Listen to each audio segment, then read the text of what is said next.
রুডির সব অপকর্ম জেনে গিয়ে রুডিকে জেলে দিল আর দীপাকে মুক্ত করে আনলো সোনা। হ্যাঁ বন্ধুরা, অনুরাগের ছোঁয়ার আগামী পর্বে এমনটাই ঘটতে চলেছে। দীপাকে জেল থেকে জামিনে ফিরিয়ে আনতে হলে অনেক টাকার প্রয়োজন, তাই সূর্য তার বাবার কাছে বলে সে আবার ডাক্তারি করবে, তাহলে টাকার ব্যবস্থা হয়ে যাবে। সূর্য যখন প্রতিজ্ঞা করে সে যে করে হোক দীপাকে মুক্ত করবেই, তখন সোনা বলে আমি মাকে কোনোভাবেই মুক্ত হতে দেব না, শাস্তি মাকে পেতেই হবে। সূর্য বলে যা করার তুই করে নিস, আমি দীপাকে মুক্ত করবই। এই বলে সূর্য নিজের ঘরে গিয়ে ডাক্তারি পোশাক পরে হাসপাতালে যাওয়ার জন্য রেডি হয়। রূপা বিভিন্নভাবে তার বাবাকে সাহায্য করে।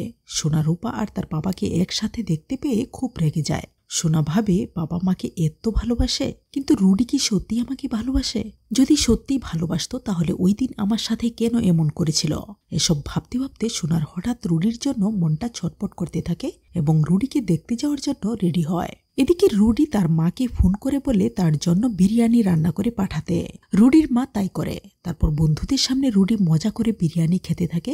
রুডির বন্ধুরা বলে রুডি তাড়াতাড়ি খেয়ে নে, পুলিশ এসে দেখে ফেললে সর্বনাশ হয়ে যাবে। রুডি বলে এই রুডির ক্ষতি অত সহজে কেউ করতে পারবে না। ঠিক এমন সময়ই সোনা সেখানে উপস্থিত হয়ে যায় আর রুডিকে এই অবস্থায় দেখতে পেয়ে খুবই অবাক হয়। সোনা বুঝে যায় রুডি তার মাকে ফাঁসানোর জন্য এসব নাটক করেছে।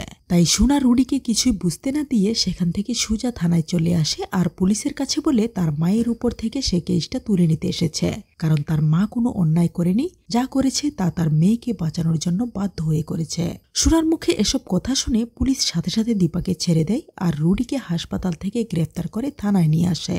এদিকে রূপাও তার মায়ের সাথে দেখা করতে থানায় আসে। রুডিকে জেলে দেখে অবাক হয়ে যায় রূপা। রূপা সোনাকে বলে হিংসুকুটি তোমাকে অনেক ধন্যবাদ মাকে মুক্ত করার জন্য। সোনা বলে রূপা আমি মাকে ভুল বুঝেছিলাম, কিন্তু মা আমাকে বাঁচানোর জন্য এখনো চেষ্টা করে যাচ্ছে। তো বন্ধুরা, এভাবে যদি রুডির প্রতি ভুল ধারণাগুলো ভেঙে যায় সোনার আর সেই সাথে দীপাকে নিজেই মুক্ত করে নিয়ে আসে, তাহলে কেমন লাগবে তোমাদের? জানিয়ে দাও কমেন্ট করে। ধন্যবাদ।